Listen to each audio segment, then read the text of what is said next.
I'm Sharon Bill. Welcome to my Music Theory Tuition series where I work with you step by step through the ABRSM Discovering Music Theory grades. I'll work through every single exercise and explain everything you need to know. You can access information about the books I have available to help you on my website. Go to sharonbill.com. For advert-free and longer lessons, you can become a patron at patreon.com/SharonBill. If you can give me a like, that would be super, and please do subscribe to my channel to stay updated. You can support this channel by buying me a coffee at buymeacoffee.com/SharonBill. We're moving on to page 33 of the Grade 5 Discovering Music Theory workbook, and on exercise 6 we've now got some work to do with scales, and it could be major or minor scale in any form using any of the key signatures up to 6 sharps or 6 flats, which sounds like quite a task. However, it's easy peasy if you've got your circle of fifths to hand, as we discussed last lesson.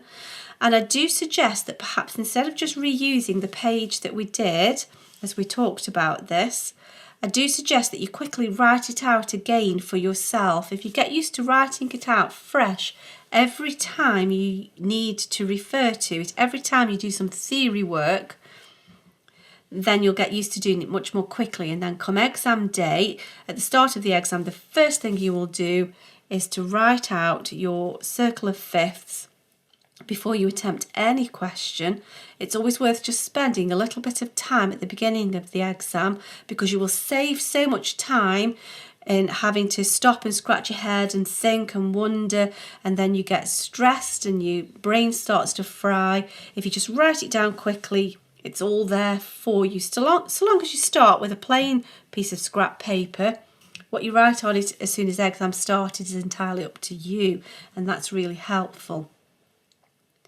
Now, looking at exercise 6, we've got to add a note where there's an arrow to complete the scales, and then we've got to complete any accidentals in place of what would be a key signature. Now, regardless of what scale we're on, every scale, if you remember scale means step, it's just stepping up the ladder, we need to have line, space, line, space, line, space, line, so we can get the blobs in place.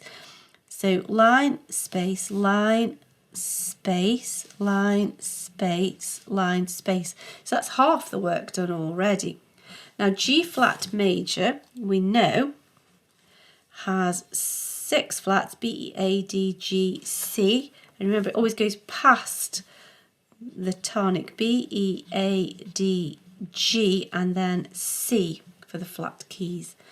And so here we're in the treble clef, G, and if you're not happy with this clef, by all means, just sketch in. Depends what instrument you play, but if you're not very comfortable with this clef, then just do that. And now we know that C should be flattened. Goes before the note you need to know before you play it. And that's a note E, which again should be flattened. And there you go, that's job done. So moving on to the minor scale, a little bit more thinking, because we've got to decide which form of the minor scale we are. Now, F minor, so F minor is related to A flat major, which has a key signature of 4 flats, B, E, A, D. So we'll just sketch that there. Now then, we've got to go in steps, so space, line, the next space down will be on top of that one ledger line.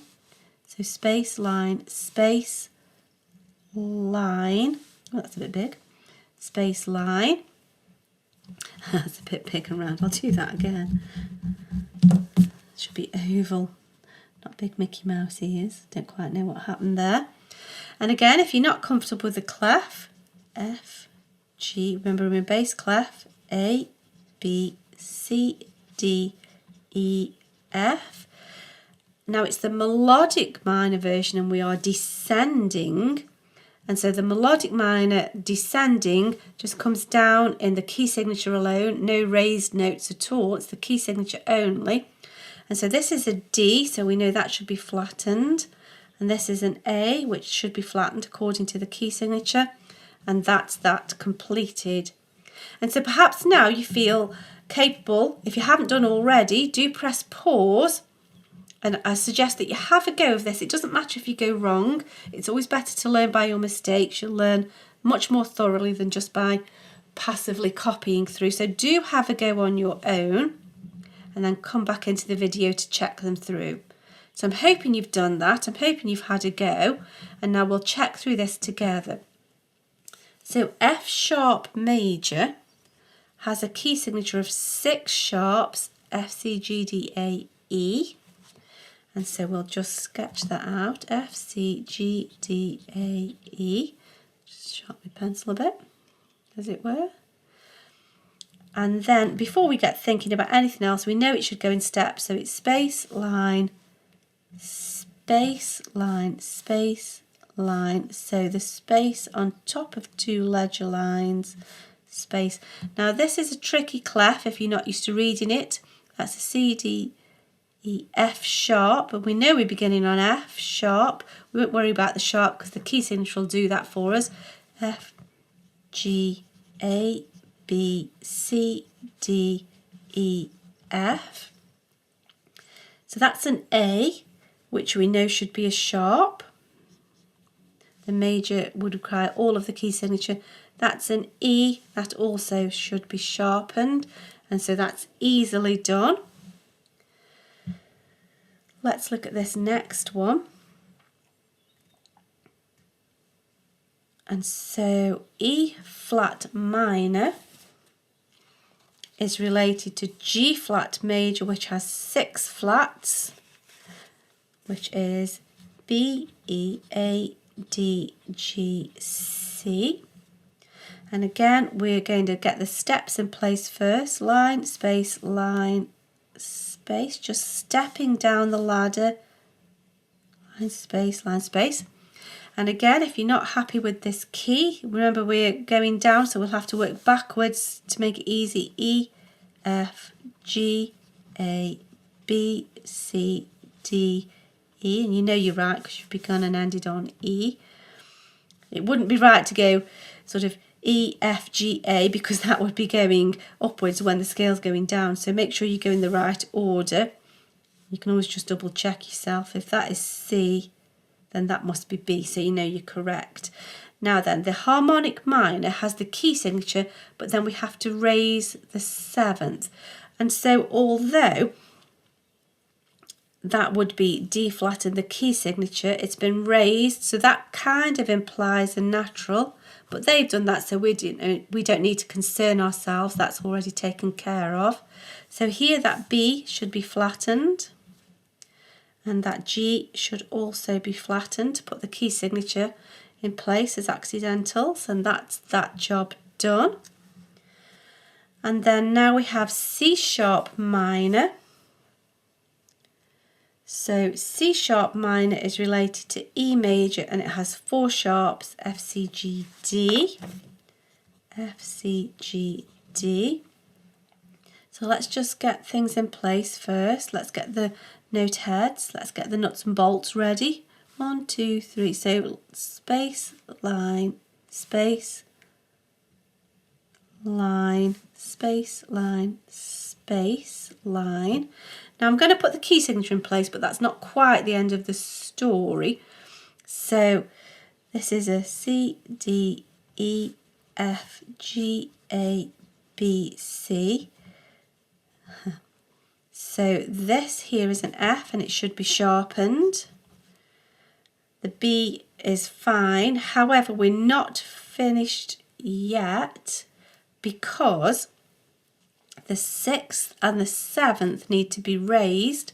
1, 2, 3, 4, 5, 6, 7, 8. Now here is the 6th. They've dealt with that for us because A sharp is not part of the key signature, but then this sharp is the raised 6th.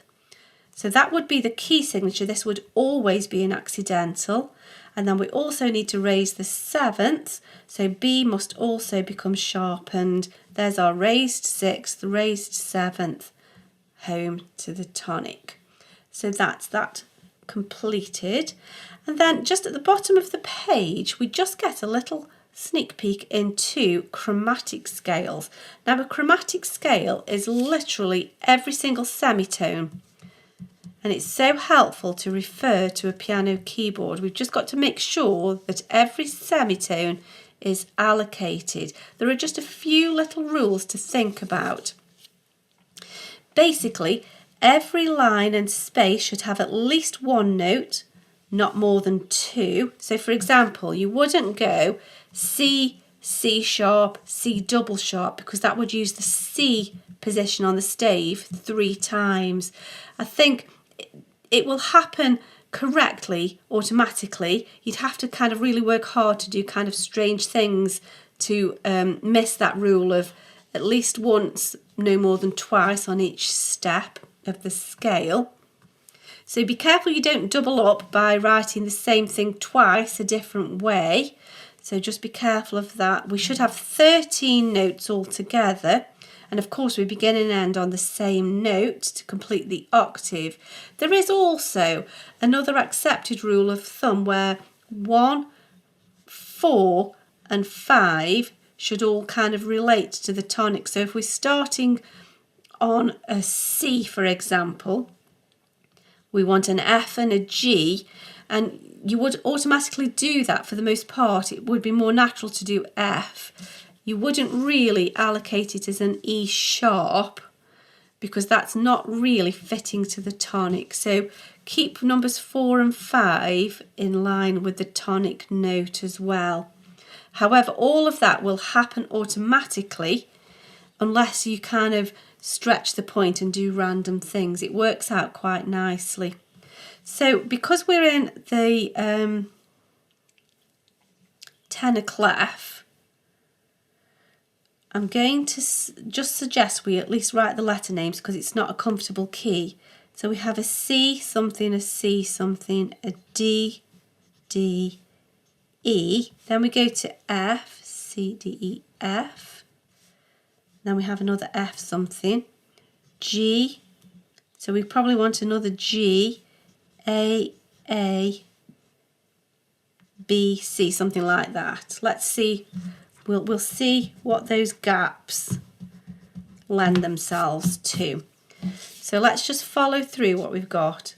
C, C sharp, D, D sharp, E, F, that's our fourth nicely allocated, F sharp, G. So now we could do with a G sharp, couldn't we? G sharp. Then we have an A sharp. So now we need a B, don't we? We wouldn't say C flat C and leave nothing on the B allocation.